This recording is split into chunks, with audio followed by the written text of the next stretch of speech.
My dream car bucket list is massive, and I've owned over 50 cars trying to chop through it, but we're nowhere near done. And I've owned a lot of really great, iconic cars, and some really expensive ones. But I've been trying to get through all the experiences of cars that I've wanted to own, which doesn't mean that they're forever cars. But the one I finally get to drive today, it's taken me over 20 years to purchase and build the car, and it's this.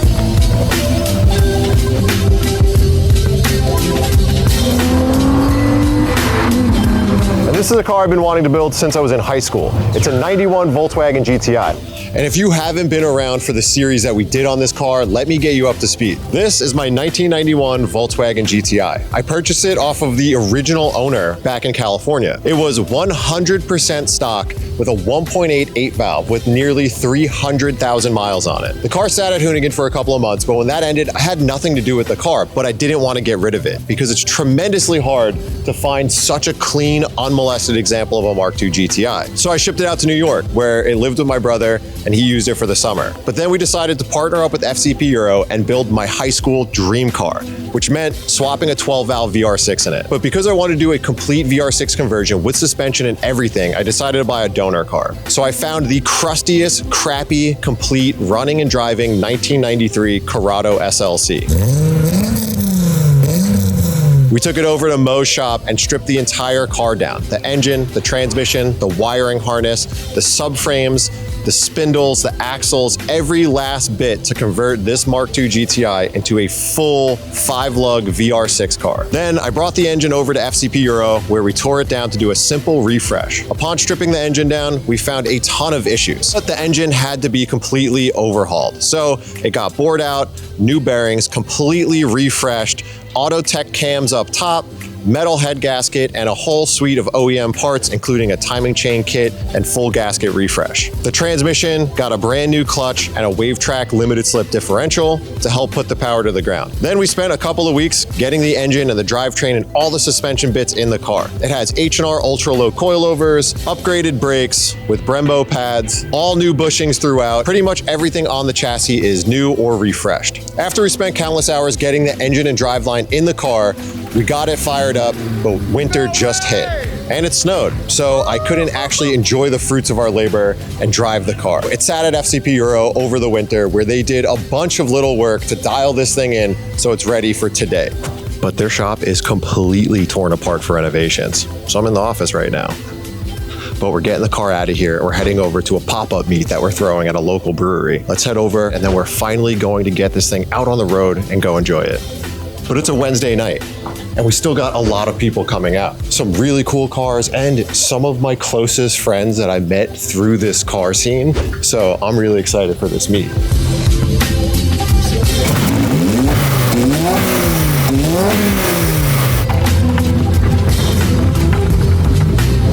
Yeah, we saw all the comments in the last video, so we just put the keychains up on driverserror.com. They're handmade at home by Amy, my fiance, who also makes these rad wallets. So if you want one, go grab them at driverserror.com.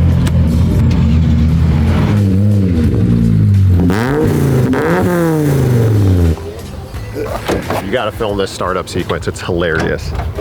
You know, don't worry about our startup sequence. Oh, hold on. Sorry. Got a lot of cheeks to get in here.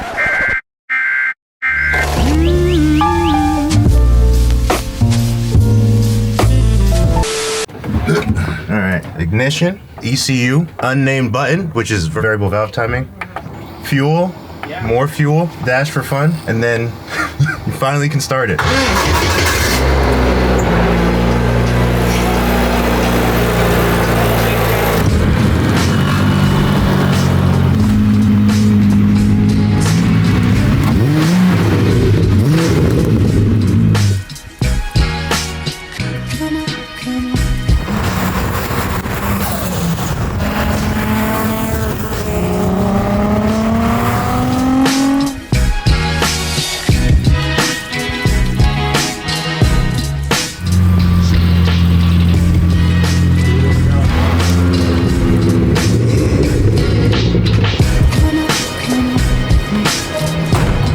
drive. We didn't record it, but I'm gonna record it later. I didn't rip on it though, because I want to save reaction. How's it feel to be home with all your Volkswagen friends? Dude, it's so sick. Some of my best friends from high school and even middle school are here, and some of my really good friends that I met through these stupid cars made the trip all the way out from New York, New Jersey, all over Connecticut to come out and hang today, so I'm pumped. But first, we gotta give this thing a quick bath because FCP's shop has been under renovation, so it's been sitting outside and going shop to shop, getting little bits cleaned up, so let's get it washed up before people get here.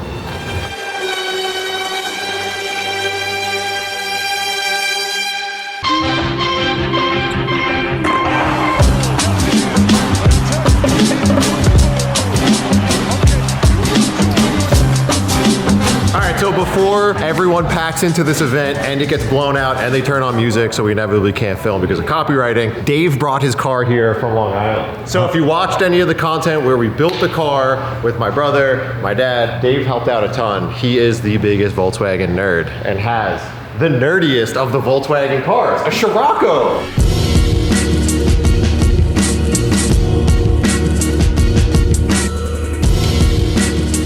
Like this piece of crap in here? That's what I said. I was like, why you putting this thing up front? That's another one of my grizzled Long Island Volkswagen friends. Was that the guy that quit cars after you guys told him to shave his engine bay? Yeah. Oh, that is him? Chris! Yeah. What? We need to interview really quick. Yeah. Oh, about the time that we were going to shave my engine bay in one weekend, and then it took like 8.5 months. So happy about this FaceTime right now. Just shave it. You could just leave. Do it in a weekend. My friend Chris Bizzaro had a 20th anniversary and we all convinced him to shave his engine bay. I think it took 2 full years and it ruined cars for him completely forever. It did. Sorry, Chris. Now he's gone straight to fishing and lawn care. Dave has a shave bay. Let's go look at it. Well, it's a black Volkswagen, 1988 16-valve turbo on Mega Squirt. This is my first car ever, so I learned to do basically anything and everything on this. It's been flooded under Hurricane Sandy. This That- thing was filled up to the roof with salt water and Dave still rebuilt it. Not to the roof, just to right below the dash. Pop the hood on this thing. Smooth, I just greased it. So this is a 2-liter 16-valve. ABA bottom end. It has an eBay turbo. It does, that has a PSR turbo on it. I can't afford a Garrett. It's 2 G's, so it's $600. What horsepower does it make? Put down 300 wheel. Which for a car this light is pretty good. I like the fitment though, this is cool. Those are BCW Steffens. Those are 14x7 and 14x8s. I'm stoked you brought this thing out though, man. It's super cool and it's finally at the stage that I like it. Where I drive it. No, it just looks cool. This thing looks sick. There's a lot of really cool cars here, but the audio is going to be super blown out and there's going to be music playing, so hit it with the montage.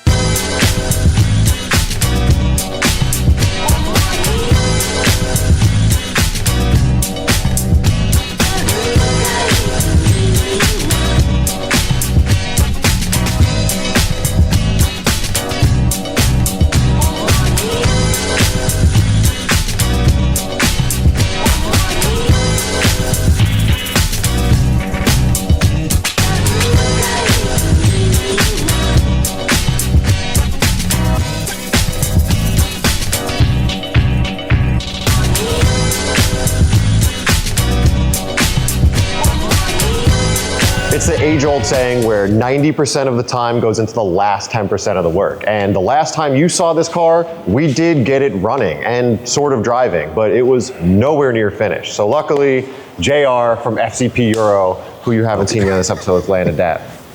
Oh, you got one more? You're fired. Oh, you got it. You're rolling. Come into Get it. another one. Let's get another one just in case. All right. No. Oh my God! We hit the meat. No. No, that was. No. Oh, my hand hurts too much now. Anyways, what a JR. Oh, his hand is so heavy and it hurts. I don't think he has the right cupping. You don't have the right. I don't think he has the right I cupping. do this all the time. I do this all the time. How are you? Ooh, a good one. Let me get my hand loose. Chalk up, okay? Oh, hey, JR, what's up? How you doing?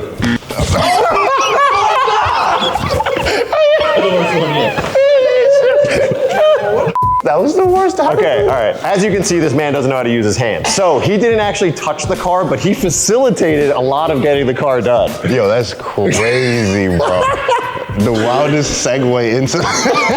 But this project would not have gotten done without JR for multiple reasons. But after I left, you kind of handled getting this car dialed in. Folks around here in the Milford and Greater New Haven community are wild with this stuff. So we're here in Bootsy Gear at Dave's shop, which, as you can see, they mostly do Porsche stuff, but Dave, as many other Porsche dudes are, is originally a VW head. The Volkswagen nerds came through heavy on trying to get this car done. Yep, so a lot of the things were just dialing in little elements, but there was one big issue. First off, we had to figure out why the clutch wasn't bleeding. Clutch was really light, it wasn't really working all that well. You could move the car, but you couldn't drive the car. We figured out that the swap car was partially the problem because it had already been swapped. This was the worst purchase ever. So I bought a Corrado to take all of the guts out for the Mark II.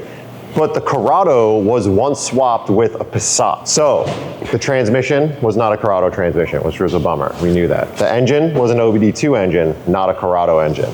Then we put the pedal cluster and the wiring harness in the Mark II, so everything would work. But Passat pedal cluster doesn't work in the Mark II, and the wiring harness also doesn't route properly in the Mark II. So literally everything I bought that car for was wrong.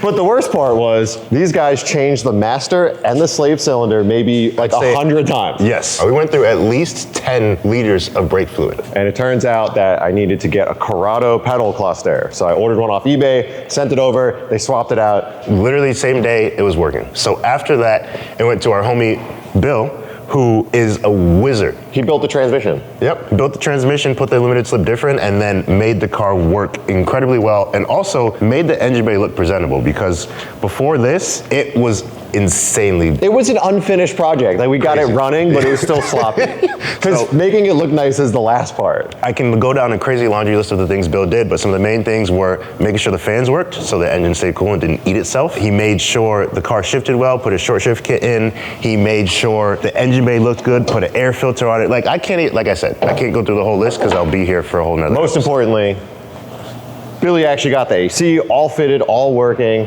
which was like a big surprise. It works better than a lot of new cars. Yeah. AC. It's sick. Yeah. Now we're at this point where, all right, car works, car drives, but it still needs to be dialed in from a suspension standpoint. It was rubbing like a madman. The fenders need to be clearanced properly, which brings us to Dave's shop. Dave is a OG Mark II, Mark III homie. Classic Dave, get VW over here. dude. Yep, bring yourself. Come on, we can't talk about you and not have you. You're literally right here. Try this first run. Let's see what we can I swear to God. make myself look like a fool. What's up, All right. What's up, Dave? What up? Ooh, that was better. Okay, that was 60%. This is me. Hi, Nate. High five. You got this. High five. Give me a high five. All right. So I met Dave when we were working on the car. We couldn't get it fired up. You guys came over, tried to help us with the wiring harness. Get it fired up. Because the fuse box was wrong because it was from a Passat. Anyways, so what have you been doing in the car? Because I saw you doing some real meticulous work on the fenders. Trying. We basically just did the proper fender modification. It's known that 16 valve fenders have a arch cut for better fitment of wider tires. So we basically just replicated what the factory was doing back in the 90s. Yeah. And that's it. I saw your guys cutting the fenders with a razor blade, like the plastic fenders, to get every little inch off. It's like, that's the love. Literally the flare right here was definitely cutting the tire. So I just literally went in there with a tool and tried to just take as much material as we could get off it without, ruining the actual integrity of the flare. This is all the stuff that you need to do to make the car work well. And I live on the other side of the country, so it's really hard to like dial this stuff in. So I'm super thankful to have all these guys around that care enough to really get it dialed in, because I just drove the car over here and it is the perfect project car. It drives not like a project car. So let's get it out on the road. Before we get on, can you try to adapt? I'm gonna try to actually like amplify this to make him feel better. Watch. What's up, dude? No, when you made it worse. I saw you made it worse. Jolly. Let's just see. Let's just try something real quick.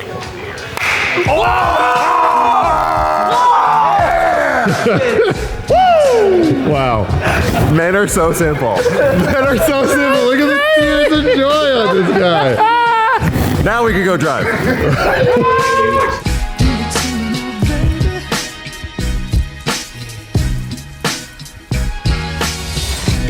All right. Finally gonna get to drive this thing. I drove it to the event last night, but I didn't really get to rip on it, and I want to give you guys a full experience. First thing, this is the most ridiculous seatbelt situation. So it's got a belt there and then a lap belt here. The top belt is connected to the door, which is insane, and the bottom one's just a lap belt. Why it's not one piece, I literally don't know. Maybe you do. Sounds so sick.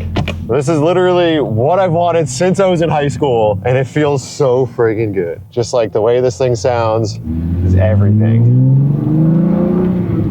This has a Tectonics tuning, 2.5-inch exhaust, and it's pretty quiet, but it's got a lot of nice tone to it. And it also has a chip tune on it, and it has this really cool overrun under 2,000 RPM.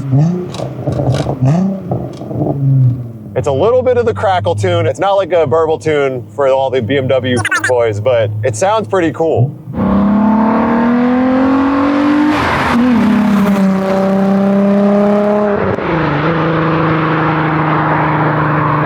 Just a little bit of crackle right there. I actually really love it. And it's only under 2,000 RPM. So when you're match rev downshifting, high RPM, it actually has a nice crispy deceleration sound.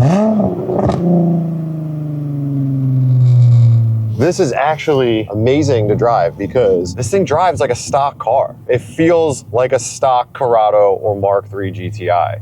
In the fact that it doesn't have any like quirks. Because we're running a stock clutch with a single mass lightweight flywheel, but there's no chatter. The gear linkage is factory and shifts super easy. Like the exhaust isn't too rowdy. Cams are pretty mild, so they still have a pretty lopey, cool idle, but they're still super drivable, low RPM. All the factory amenities, factory fans, factory air conditioning with AC condenser fans, factory thermostat. It works like a stock car. Also, the other part that's really cool, stuff that sometimes you overlook on project cars. All of the gauges work.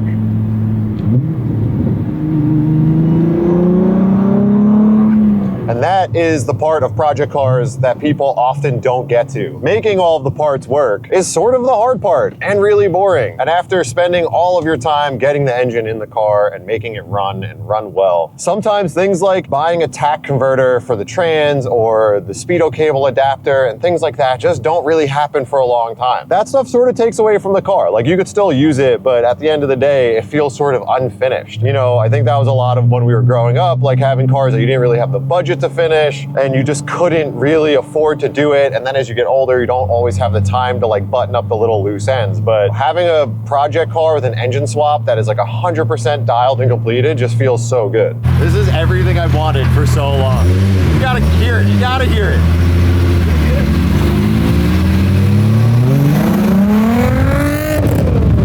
And I honestly just can't get over how cool this thing sounds. And I'm not expecting this car to be fast because realistically, the VR6 made 178 crank horsepower. So with cams, a little bit more displacement and a tune and exhaust and stuff, it probably makes 175 wheel horsepower, which isn't a lot, but the car's pretty lightweight, so maybe it's quick. All right, let's give it a first little bean. It's pretty fun. It's definitely not fast, but it feels super good. It's got good torque. Like you punch it low RPM and it's got great induction noise, great exhaust note. And because it has good punch, it also has really nice heel toe braking. So when you're going down the gears, any RPM, you could just blip it. It gets right where it needs to be without much fuss, which is really cool. But then, the wave track diff helps put the power down really well. The downshifts are great. Oh, it's pretty incredible. I love it. This is so sick. The H&R dampers feel good. The AO52s have plenty of grip. The ride height is good. The alignment is nice. Like, it's a good backroads ripper.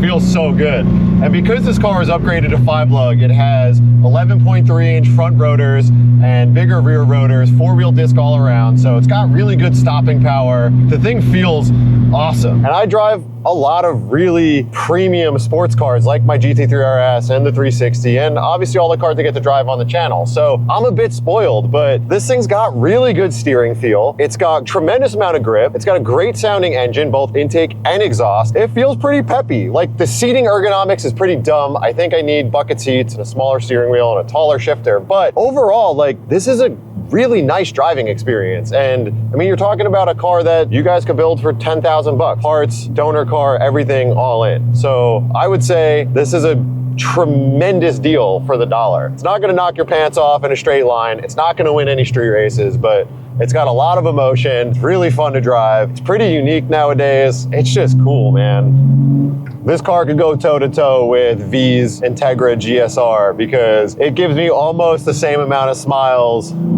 per dollar as his car. The engines are much, much different. V's car revs to 9,000. This only goes to 7, but it is really freaking cool.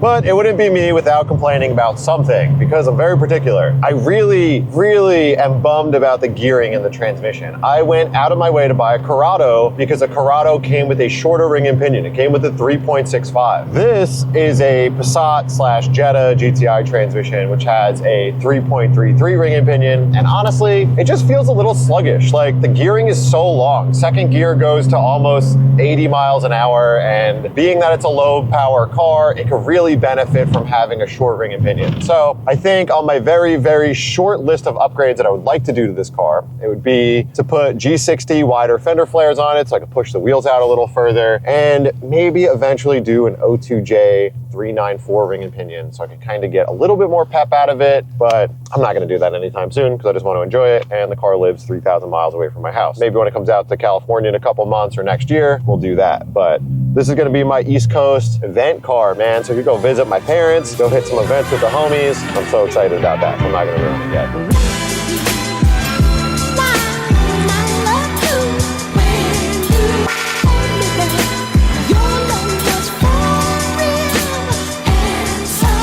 Honestly, this car just means so much to me. Last night was so incredible to get so many of my old friends back out at a car show that they probably haven't been at in years, and just seeing some of the old faces that have grown old in this scene but I haven't seen physically in person in like forever. The Volkswagen scene is where it all started for me. Like, without the Volkswagen scene, I don't know where I'd be. I've met some of my lifelong friends in it. I've made so many connections. I mean, in a way, I know Brian Scotto by way of Volkswagens through mutual friends, which got me my job at Hoonigan, which brought me here. So it's kind of incredible. I don't know, just getting to drive this car, Connecticut back roads, feeling the vibes, having it exactly how I wanted it when I was a kid, besides the ride height, more mature nowadays, whatever. But this is a really happy day. I'm super stoked.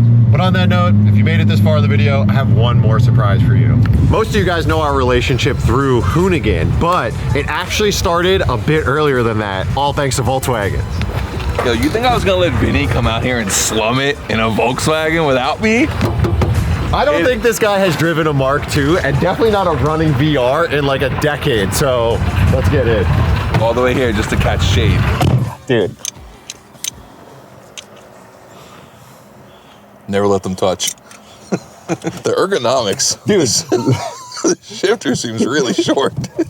I was saying that before, like, it's actually ridiculous. Hold up. Like, I was like, went to go reach for it, and I was like, oh, that's really low. This is what I was saying. The ergonomics is so bizarre. The shifter is so much lower than your knee. Yeah, the seats don't slam as low as my Rabbit, but like, that is really, is that factory, or did you guys cut it down? But it's really low. That feels chopped. It's somewhere in there.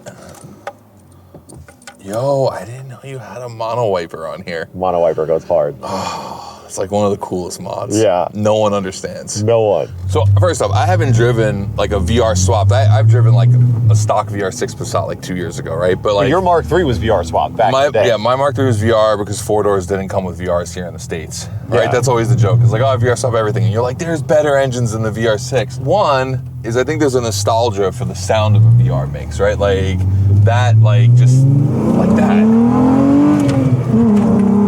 No no second gear chirp, but it bounced a little bit. You got sticky tires on. You got cheated. It's got good tires, so it doesn't chirp. It'll just like barely spin. Yeah. But that's how you know the thing hardly makes any power because by it the way, doesn't even spin second. I don't think we broke the speed limit, but it felt good. Jolly drove it before, and he like finally understood it. He was like, "Damn, this is actually pretty sick." And it's weird, like.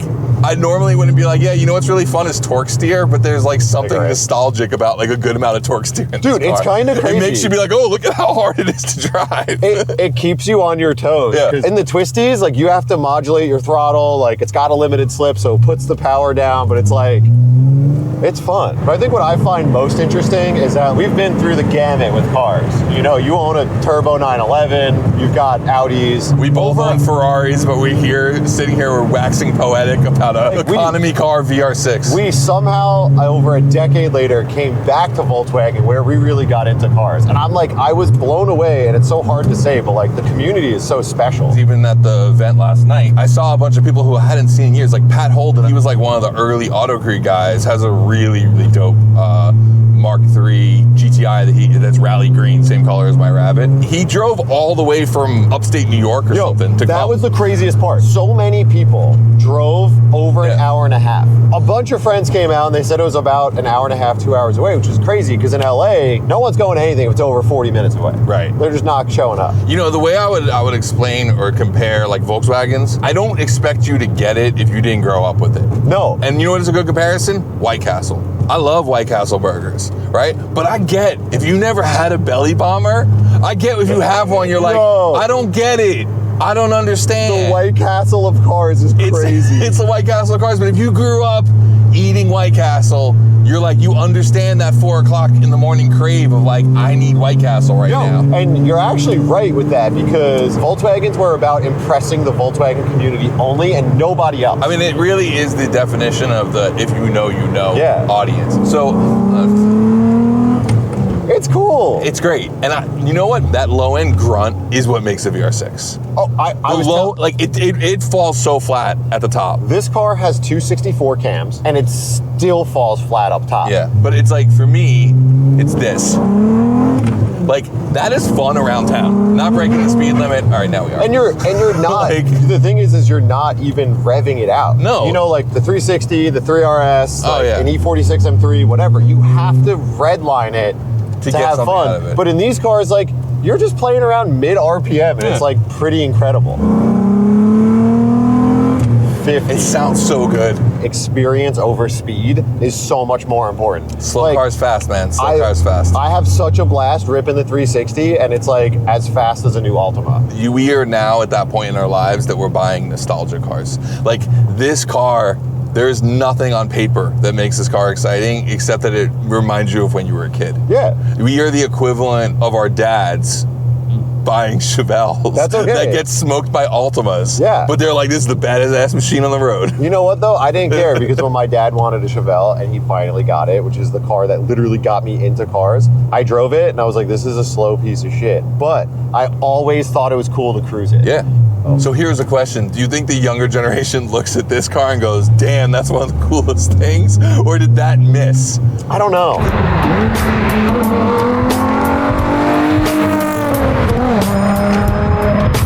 I really wish Vinny would bring this back to California because I don't have anyone to go cruise cool Volkswagen shit with. Let me plug. Scotto's having a invite-only Volkswagen event in California later this year. I think we're gonna cross-country drive his Mark III in this. DM me if you want to invite. Wait, but only if you have a cool car. Yeah, you gotta come correct, and if you're cool too. I thought your Mark III was in California. It is, but I'm gonna drive it out here for roots, and then we're gonna bring them back. Y'all love paint. That's crazy. That's why I like Volkswagen. If I didn't like paint, I'd be into Honda and Toyotas. Them shits are simple. That's it. 15 years in the making, dude. Thank you so much for making this come to fruition. We got this shit. Thanks for coming out. Happy to have you back. Happy to have you back. I just honestly, you're driving Ferraris. This is your core. I wanted to make sure after Hoonigan that Brian would still be friends with me, so I had to finish my Volkswagen to keep him around. But thanks to everyone for watching. I appreciate all you guys. If you're not subscribed, hit that subscribe button. It's free. But for now, New Haven pizza? Oh man, I've never had.